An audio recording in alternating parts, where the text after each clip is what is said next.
आज के इस वीडियो में हम वर्ग 7 के विज्ञान से अध्याय 16 बताएंगे और इस अध्याय 16 का नाम है प्रकाश।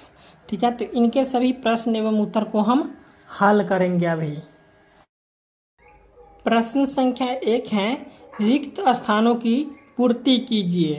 तो एक का कॉ में है कि जिस प्रतिबिंब को पर्दे पर प्राप्त किया जा सके वह क्या कहलाता है? आभासी प्रतिबिंब कहलाता है।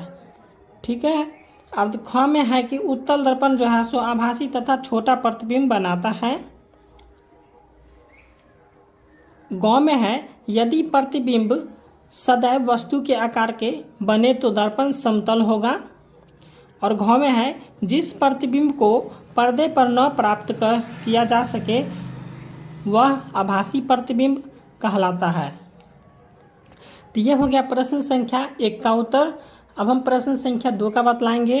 तो प्रश्न संख्या 2 है, अपना नाम अंग्रेजी भाषा में लिखकर उसका प्रतिबिंब समतल दर्पण में देखकर पता लगाएं कि किन अक्षरों का प्रतिबिंब समान तथा किन का प्रतिबिंब भिन्न है। तो यहाँ पे हम लिखे हैं मेरा नाम नितेश है और इसका प्रतिबिंब समतल दर्पण में देखने पर आई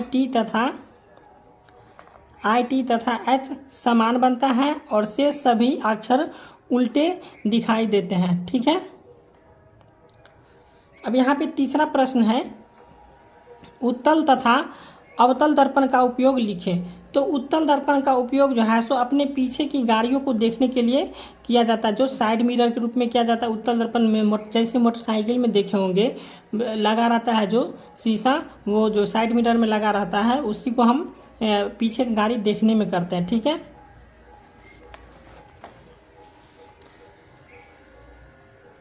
अब ये है अवतल दर्पण का उपयोग। तो अवतल दर्पण का उपयोग जो है सो डॉक्टरों द्वारा आंख, नाक, गला का परीक्षण में किया जाता है। ठीक है,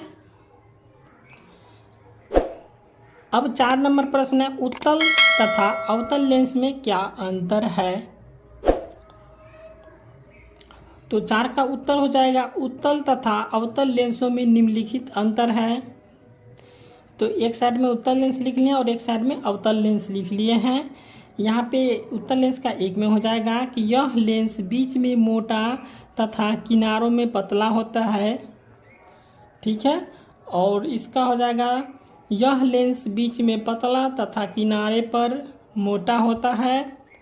इसमें देखिए बीच में मोटा तथा किनारे पर पतला और इसमें हो जाता है किनारे पर मोटा होता है। ठीक, अब 2 में है इसमें वस्तु का प्रतिबिंब वास्तविक बनता है और इसमें वस्तु का प्रतिबिंब जो है सो काल्पनिक बनता है। तो ये हो गया उत्तल लेंस और अवतल लेंस में अंतर।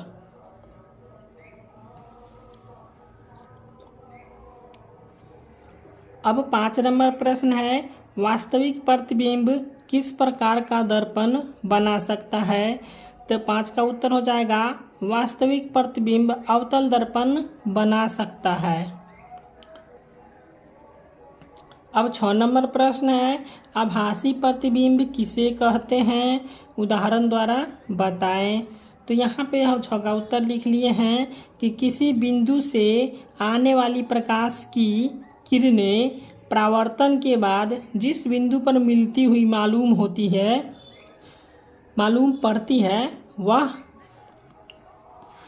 उसके बाद हो जाएगा बिंदु पहले बिंदु का आभासी कहलाता है और आभासी प्रतिबिंब पर्दे पर नहीं बन सकता है और यह अवतल दर्पण में बनता है। आभासी प्रतिबिंब बनने की स्थितियां होती हैं, पहला है दर्पण के बीच में, दूसरा है अनंत पर और तीसरा है दर्पण तथा लेंस के बीच में।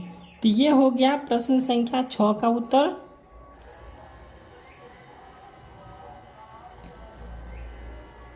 अब यहाँ पे 7 नंबर प्रश्न है, समतल दर्पण द्वारा बने प्रतिबिंब की विशेषता लिखिए। तो यहाँ पे हम समतल दर्पण द्वारा बने प्रतिबिंब की विशेषता लिखनी है। 7 का उत्तर हो जाएगा, समतल दर्पण द्वारा बना प्रतिबिंब सीधा समान आकार का दर्पण के पीछे उतनी ही दूरी पर बनता है जितनी दूरी पर वस्तु दर्पण के सामने रहती है। तो ये हो जाएगा प्रश्न संख्या 7 का उत्तर। अब हम प्रश्न संख्या 8 का उत्तर बतलाएंगे। अब प्रश्न संख्या 8 है, कॉलम ए में दिए गए शब्दों का मिलान कॉलम बी के एक अथवा अधिक सही कथनों से कीजिए। तो यहाँ पे कॉलम ए है और इधर कॉलम बी है, ठीक है। तो यहाँ पे क में है समतल दर्पण। तो समतल दर्पण कैसा होता है? समतल दर्पण जो है सीधा तथा वस्तु के आकार का प्रतिबिंब बनाता है, ठीक है। तो एक क का हो जाएगा दूसरा, ठीक। अब यहाँ पे ख नंबर में है उत्तल दर्पण। तो उत्तल दर्पण जो कैसा प्रतिबिंब बनाता है? उत्तल दर्पण बनाता है सीधा तथा वस्तु के आकार से छोटा प्रतिबिंब बनाता है, ठीक। तो यहाँ पे हो जाएगा ख का तीसरा। अब ग में है अवतल दर्पण। तो अवतल दर्पण बनाता है कैसा प्रतिबिंब? अवतल दर्पण जो है सो दांतों को आवर्धित प्रतिबिंब बनाता है और जिसके कारण दंत चिकित्सक उपयोग करते हैं, ठीक है। तो ये जो है सो अवतल दर्पण का उपयोग दंत चिकित्सक करते हैं। इसका हो जाएगा ग का 4 नंबर। अब यहाँ पे घ में है अवतल दर्पण। तो अवतल दर्पण का हो जाएगा उल्टा तथा आवर्धित प्रतिबिंब बना सकता है। तो उल्टा ये हो जाएगा घ का 1। अब च में है उत्तल दर्पण। तो उत्तल दर्पण का फिर हो जाएगा, उत्तल दर्पण का हो जाएगा ऑप्शन नंबर ये हो जाएगा भी, ठीक है। आवर्धक लेंस की भांति कार्य करता है उत्तल दर्पण, ठीक है।